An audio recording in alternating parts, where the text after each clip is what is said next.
একসময় তো করের হার 50%ও ছিল। আপনি যতই এটার হার বেশি দিবেন তখন নিচের দিকে চুরি চামারি এবং না দেওয়ার সংস্কৃতি বাড়বে, আন্ডারহ্যান্ড ডিলিং বাড়বে। আপনি 25% করেছেন কোন সালে? সম্ভবত বছর 3-4 বা এরকম সময় হবে, একজ্যাক্ট মনে নেই। 30 থেকে 25-এ আনলেন, আবার 25 থেকে 30-এ না নিয়ে এটাকে স্টেবল থাকতে দেন। আমাদের একটা সমস্যা হলো আমরা কিছু জিনিস ধরে রাখতে চাই না। একটা সংস্কৃতি হবে যে কয়দিন আপনি পারেন একটা স্টেজে রাখেন। অতএব এটা আমি মনে করি 30% না করে 25% যে বহাল রাখছে এটা ভালো হয়েছে, আই ডু সাপোর্ট ইট। কিন্তু ভিতরে যে স্ল্যাবগুলো ছিল 3.5 লাখ টাকার পরে 5%-এ 1 লাখ, এটা আমি বলছিলাম যে এটা বাড়ানো দরকার। আপনি নিচের দিকের লোককে যদি রিলিফ দিতে চান তাহলে 3.5 লাখ টাকার পরে 1 লাখের জন্য মাত্র 1 লাখ দিলেন 5%, এটাকে কমপক্ষে 2 থেকে 3 লাখ করা যেত, তাহলে একটা রিলিফ হইতো, কম হইতো। তারপরের 2টা স্ল্যাবে বাড়িয়েছে 1 লাখ করে 1 লাখ করে। কেমন? এইখানে করের বাড়ানোর বিষয়ে আমার আপত্তি নেই, যেটা কমাইল, কিন্তু আদায় করা যেইটুক স্ল্যাবে আছে, যত টিআইএন নাম্বার আছে ততজন তো রিটার্ন জমা দিচ্ছেন না, সেখানে আপনার জোর দিতে হবে সৎভাবে আদায় করার জন্য। নূতন কর জাল বাড়াতে হইলে করের আওতা বাড়াতে হবে, আওতা বাড়ানোর জন্য জরিপ করতে হবে। আমি করতে চাই তো ব্যর্থ হইলাম, দিল না। আপনি বাড়িওয়ালাদের জরিপটা করতে যে একটা করে শুরু করতে হবে। বাড়িওয়ালাদের জরিপ করলে আপনি ঢাকার কিছু এলাকা করলেই তো অনেক টাকা, বাজেটের টাকা 2.5 লাখ কোটির ঘাটতি লাগে না, কারণ টাকা তো আছে, দিচ্ছেন না। তো দিচ্ছে না কেন?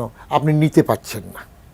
মাসুদুল হক সাহেবের পকেটের টাকা আমার পকেটে আসবে, ওটা হেঁটে আসবে না, আনাতে হবে। কাউকে হয়রানি না করে, কাউকে অন্যায়ভাবে কোনো কষ্ট না দিয়েই আপনি নর্মাল নিয়মমাফিক টাকা আদায় করলে যথেষ্ট হয়। I wanted to do it, but আমাকে তো বাদে দিয়ে দিল না। করতে হবে, সেটার ব্যাপার আছে। আরেকটা আপনার যেটা আজকে শুনলাম, এটা পাশ হইল কি না আমি তো খবরও দেখতে পাই নাই, 15%-এর এটা কি পাশ হয়ে গেছে? ওইটা সম্ভবত স্যার নাই, ওইটা মনে প্রত্যাহার করা হয়েছে। শুল্কমুক্ত গাড়ি আমদানির সুবিধাটা থাকছে, শুল্কমুক্ত গাড়ি আনাটা থাকছে, এটা আর একটা অনৈতিক কাজ। This is illegal, unjustified, this is contravention of equal in the eye of laws. এখন আপনি জায়েজ করেন, বলতে হবে, বলেটা কি? বলে যে আমরা এমপি সাহেবদের প্রিভিলেজ অ্যাক্টের মধ্যে এটা পাশ করে নিয়েছি। আপনি পাশ করলেই তো সব আইন জায়েজ হয় না, এটা লিগ্যাল কাভারেজ থাকে, নৈতিকতার একটা ব্যাপার থাকে। কিন্তু জনগণের কাছে, মানুষের কাছে গ্রহণযোগ্যর ব্যাপার আছে, নৈতিকতার ব্যাপার আছে। আপনি তাকে বেতন দিচ্ছেন, লোন দেন, সফট লোন দেন, অন্যদের যেভাবে দেন, কিন্তু তাকে শুল্কমুক্ত গাড়ি দিয়ে দিচ্ছেন, এটা কোনো তিনি ব্যবহার করেন না, বেশিরভাগই অনেকে বিক্রি করে। এটা চালু করলো কে? এটা চালু করলে তো হাজী মোহাম্মদ এরশাদ যখন খিচুড়ির দল করে একজনে আইসা লেফট রাইট করে আর একটা করতে চায়, তখন এমপিদের খুশি করার জন্য এই কাজটা করলো। আনফেয়ার করার পরে আমি কিন্তু আমি যখন ছিলাম, আমরা এটা বাতিল করেছিলাম। এই তিনুদ্দিনের আমলে 111 বা সেনা নির্দেশিত সরকার সময় এটা কিন্তু অনেক বুঝিয়ে শুনিয়ে এটা বাতিল করেছিলাম। তো বাতিল করার সময় আমি ফখরুদ্দিন সাহেবকে বলছিলাম, কথা প্রসঙ্গে বললাম, স্যার পরে থাকবে কিনা জানি না, কারণ বাইরে যত চিৎকার করুক, আলীবাজার যত লড়াই করুক, কিন্তু নিজেদের স্বার্থের বেলায় তো সবাই এক। তা আবার আওয়ামী লীগ ক্ষমতায় আসার পরে এটা বহাল করে ফেললো। এইবার একটু টেস্ট কেসে দেখলো, দেখে তো রাখতে পারলো না। এটাও নেতৃত্বের দুর্বলতা। কেন রাখতে পারে নাই? যখন হচ্ছে এটা বাদ দিতে পারে, বাদ দিলে হইতো, বাদ দেয় না কেন? এটা অনৈতিক। 15%-এরটা যে 15% দিয়ে অপ্রদর্শিতটা কালো টাকা সাদা আর কি, যেটা আপনারা বৈধ করা যাবে, এটা আরও বেশি অনৈতিক। আপনি নর্মাল স্ল্যাবে কেউ 25% দেবে আর ইনি 15%-এ খালাস হয়ে যাবেন, করলে খালাস। এই 15% কিন্তু এই দিলে আর কোনো প্রশ্ন নাই।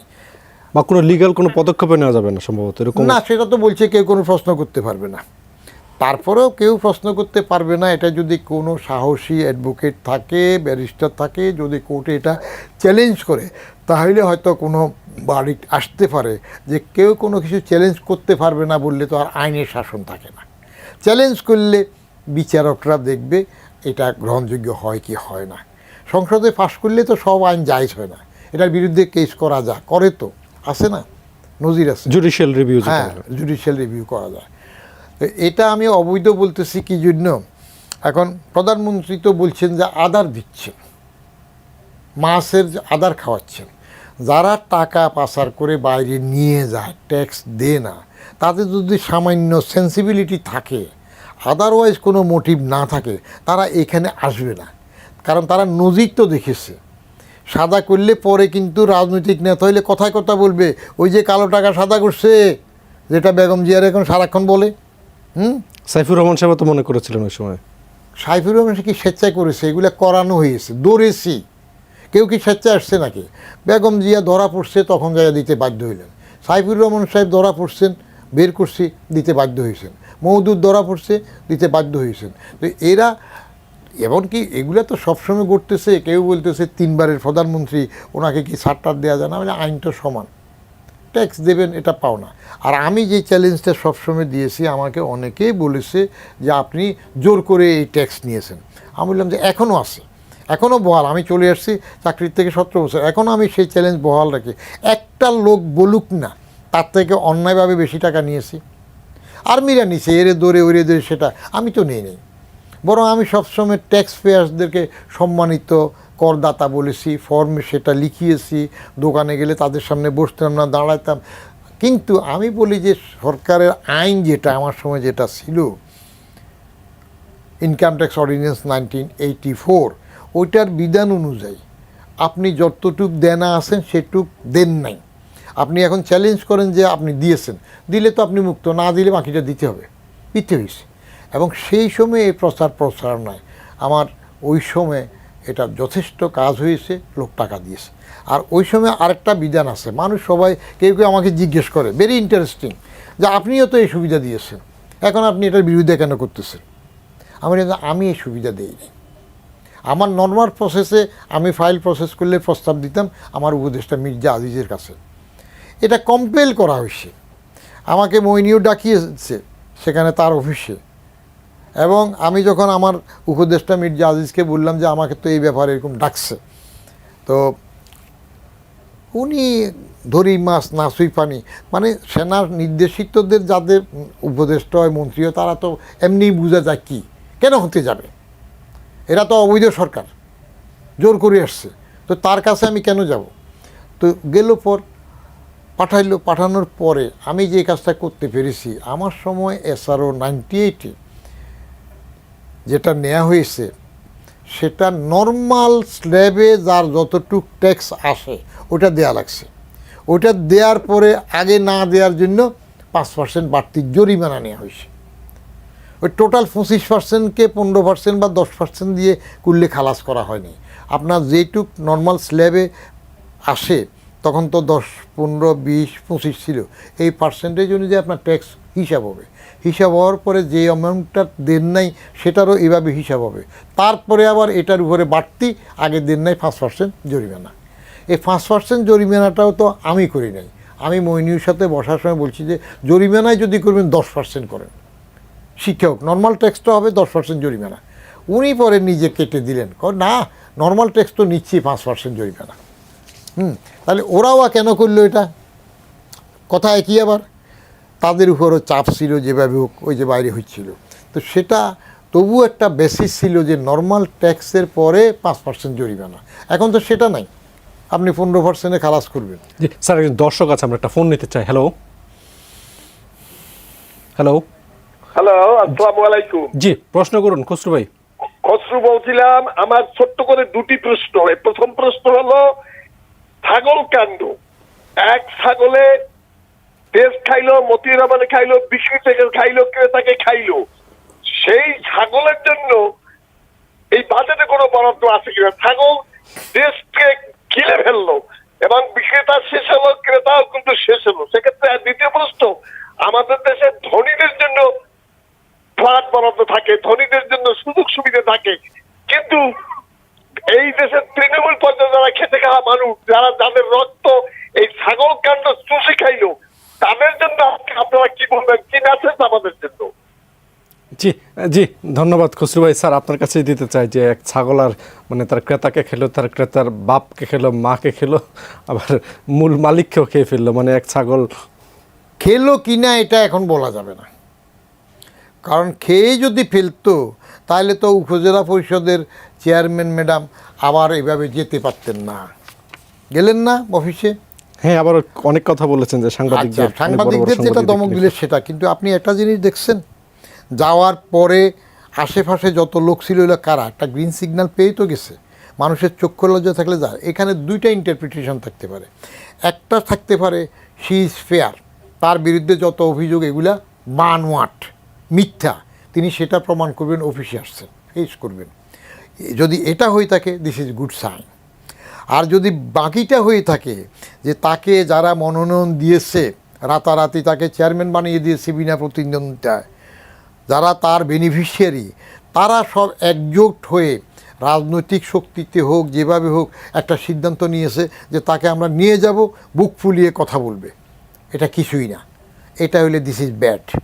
এটা হইল তার যাওয়ার দুইটা ব্যাখ্যা।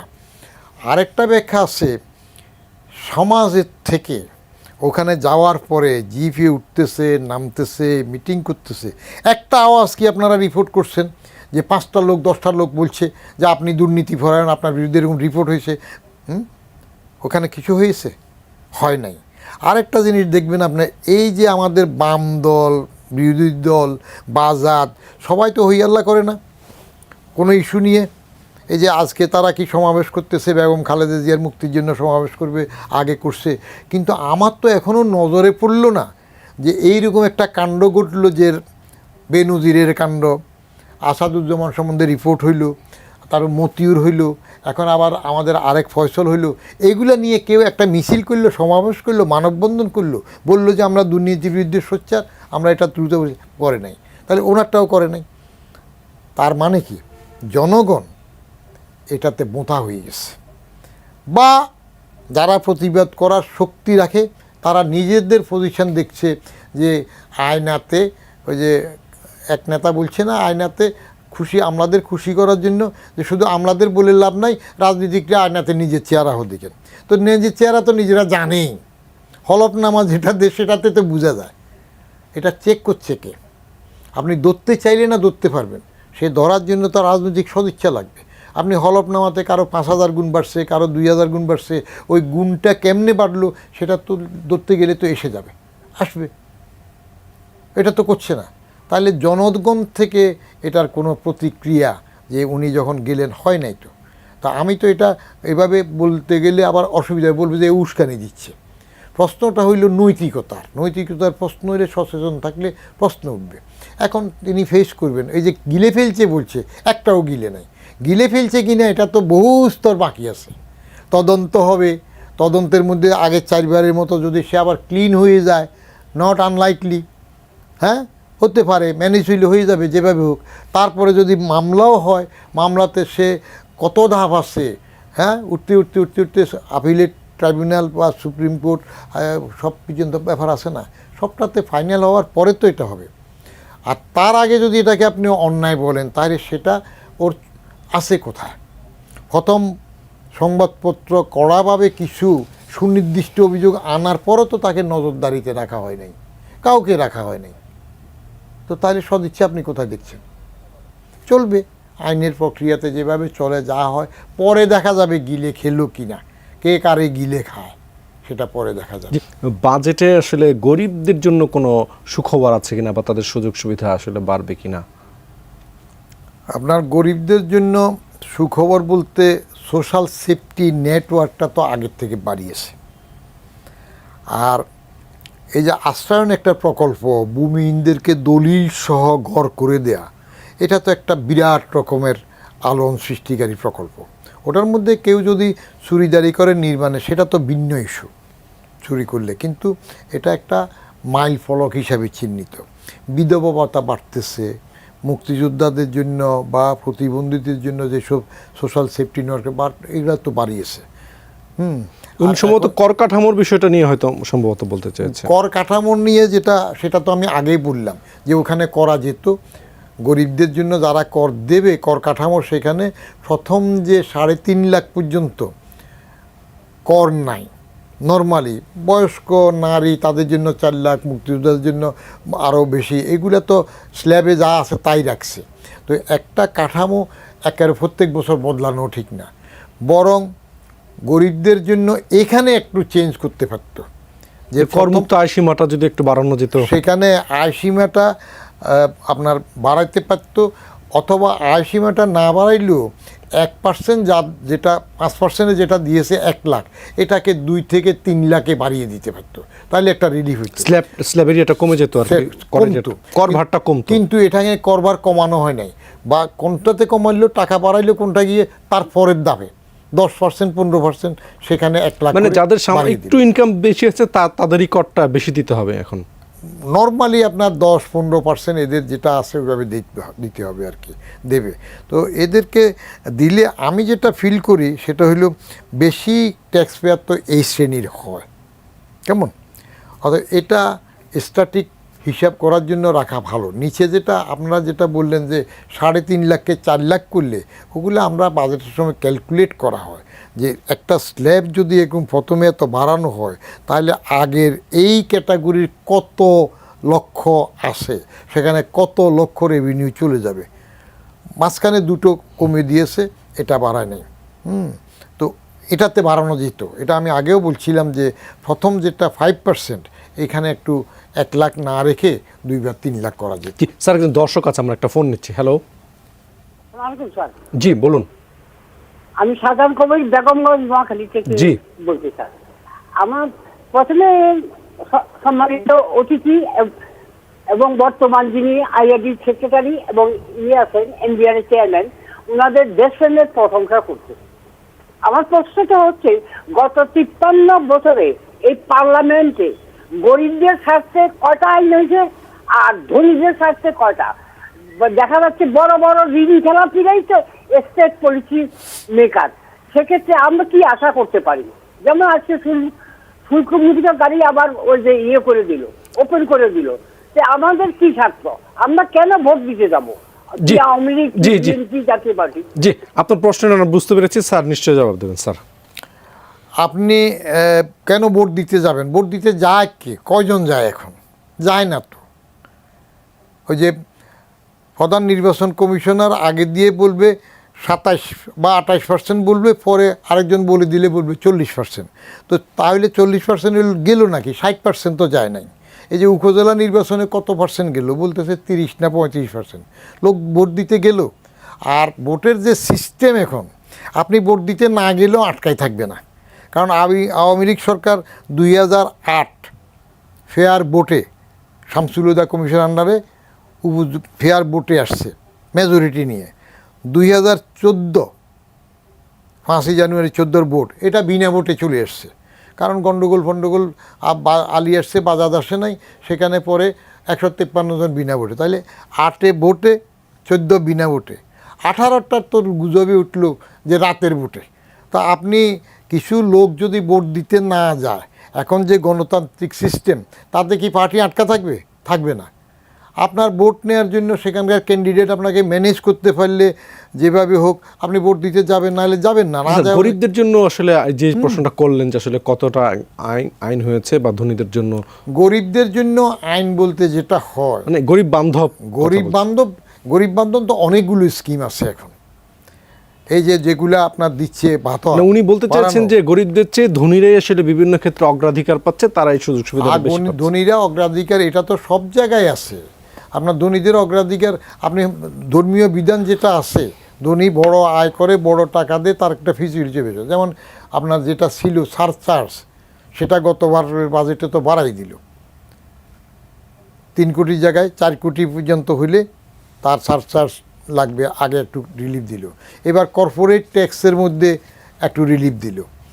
তো সরকারের বাজেটের মধ্যে সরকার যেটা দেখে যে যতটুক, সবাই তো সবটা দেয় না, হ্যাঁ, গরিবের জন্য যেটুক দেওয়া সেটা দেবে, টাকা আনার জন্য ধনী যেটা হয় সেটা হবে, কারণ ধনীরাই তো এদিক সেদিক করার পরেও শিল্প কারখানা করে। গরিবকে যেটা দিচ্ছে ওই যে বললাম না, এখন প্রকল্প দিচ্ছে, ওএমএসএ সেল দিচ্ছে, কার্ড দিচ্ছে, ভাতা বৃদ্ধি করতেছে, এগুলা গরিবের জন্য করা। এর বাইরে গরিবের জন্য এখন নতুন করে আপনার যে সুযোগ সুবিধা বা টাকাকে ক্যাশ সাবসিডি চায়, কীভাবে চাইবে? আপনার ইয়েতে দিচ্ছে তো লাইন ধরে ওএমএসএ, সেখানে গরিব কী করতেছে সেটাও একটা ইতিহাস আছে, বললে তো খেপে যায়। আমি তো নিজে দেখি লাইনে যে ট্রাকে করে সেল দিচ্ছে না, টিসিবির যেটা বলছেন আপনি, হ্যাঁ, কম টাকা দিচ্ছে না, সেখানে তো কাকে কতটুক দিবে, চিনি, তেল বা চাল একটা লিমিট করে দেওয়া আছে। কিন্তু আমি তো নিজে দূরের থেকে দাঁড়াই দেখি ওখানেও গরমিল আছে, একজনে বস্তায় করে তো চাল নিয়ে যাচ্ছে দেখতেছি, বেশি করে নিয়ে যাচ্ছে। গরিবরা লাইন ধরে একবারের জায়গায় 2 বার 3 বার করেও নিচ্ছে, যার কার্ডে সীমিত করছে সেটা হবে। তো কার্ডটা যদি সারা দেশে দিয়ে দেয়, সবার মধ্যে দেয়, তাহলে এটা একটা ইউনিফর্ম সিস্টেম হয়তো আসবে আর কি, সবাইকে দিলে।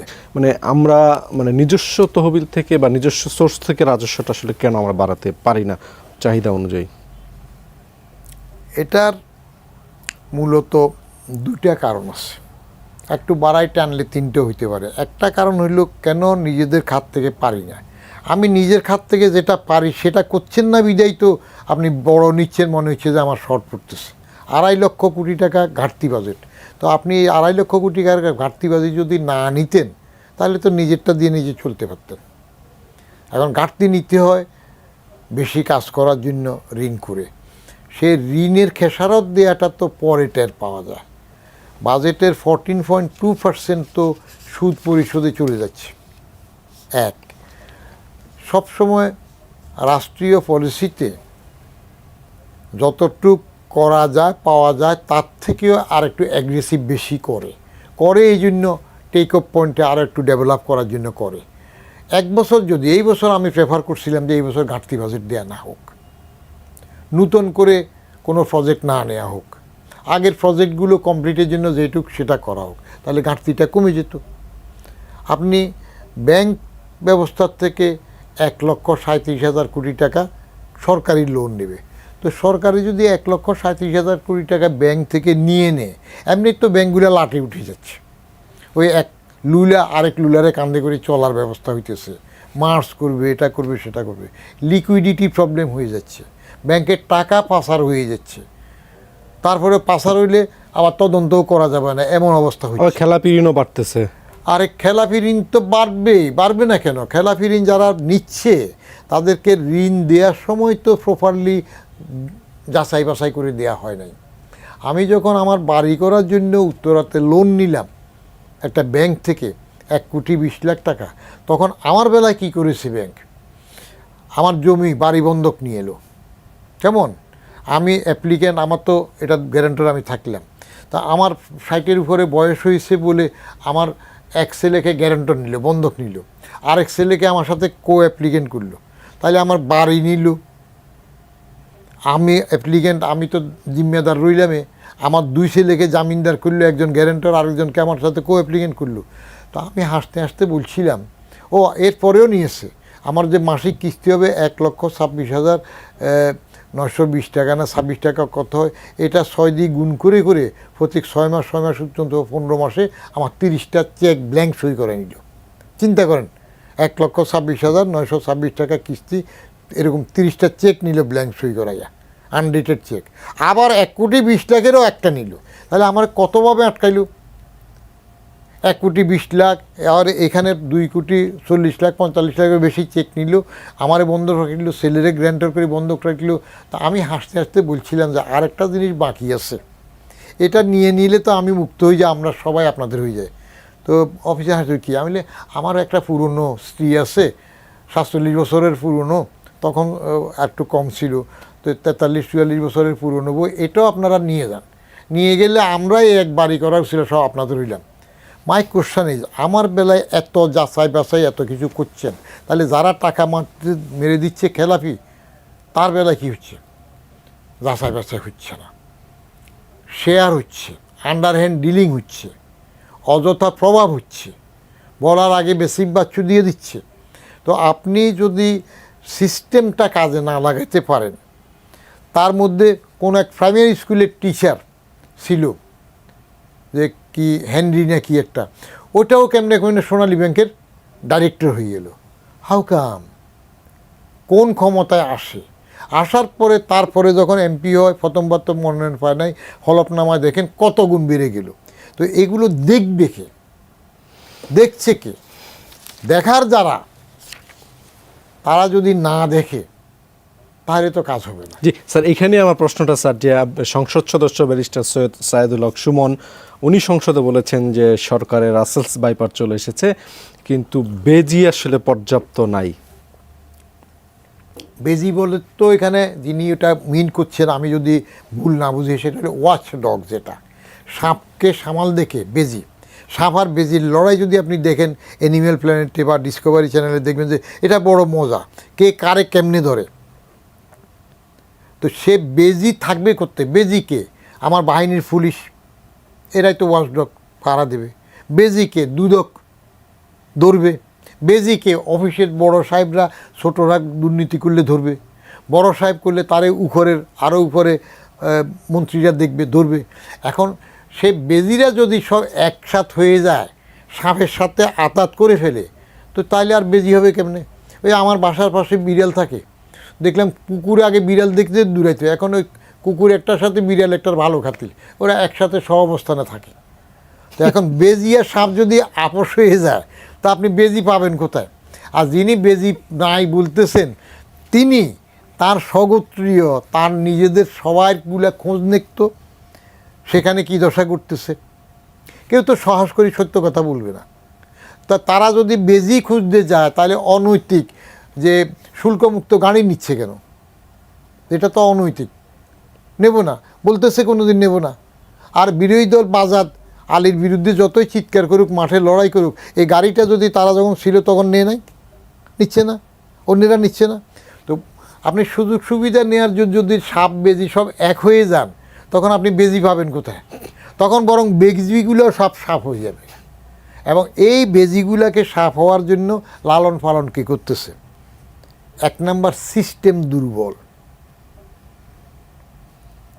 আইনের বালাই আছে, আইনের প্রয়োগ নাই, মনিটরিং নাই, হায়ার অ্যান্ড ফায়ার সিস্টেম খুবই দুর্বল, অ্যাকাউন্টেবিলিটি নাই। একদিনে তো বেনজির এত জমি কিনে নাই, তো এগুলো জানে না কেউ না কেউ। বা মতিউর রহমানও তো একদিনও হয় নাই। আসতেছি, বেনজির জানেন না একদিনে কি হয়েছে নাকি, মতিউর কি একদিনে হয়েছে, ফয়সল কি একদিনে হয়েছে, তাহলে এইগুলা ওয়াচডগে কে থাকবে? তো কারো যদি চোখে না পড়ে, হ্যাঁ, তাহলে বেসিক বাচ্চিও পালাই যাবে, রাজাকার বাচ্চিও পালাই যাবে। কারণ আপনি দেখেন না তো, আপনার চোখে গুগল অন্য কিছু পড়ছেন, চশমা হয়েছেন, অথবা ইউ আর ম্যানেজড। তো সিস্টেম দুর্বল হইলে, যদি বলেন যে না আমাদের নিজের দুর্বলতা, তো দুর্বল সিস্টেম যদি দুর্বল না হয়, বাংলাদেশ ব্যাংকের বল্টের টাকা কেমনে হ্যাকার না কারা নিয়ে যায়, এবং সেটা নেওয়ার পরে গভর্নর আতিক এটা জানায় না মন্ত্রীরাও কতদিন। তার মানে কি? সিস্টেম ইজ নট ওয়ার্কিং, এটা গলদ হয়ে গেছে। স্ট্রং সিস্টেম কায়েম হচ্ছে না। কেন কায়েম হচ্ছে না? ঘুরে ফিরে ওই একটা আসছে, কায়েম হচ্ছে না এই জন্য যারা কায়েম করবে, political masters, they are in most cases rotten. তারা নিজের জবাবদিহিতা করে, যে জন্য এই যে বলল না আওয়ামী লীগের যে কাদের সাহেব, যে শুধু আমলাদেরটা বললেন না, রাজনীতির নিজেদের চেহারাও আয়নায় দেখেন। তো এই দেখা মানে কি? হয়তো উনি আমলাদেরকে অ্যাপিউজ করলেন, বেশি খেপিও না, আমারগুলারেও বলছি, অথবা নিজের পলিটিশিয়ানদেরকে একটু লাইট দিলেন যে তুমি কী সেটা দেখো, তাহলে উনি জানেন কে কী আছে। আয়না চেহারা দেখতে কেন বলতেছেন? না জানলে বলবেন কেন?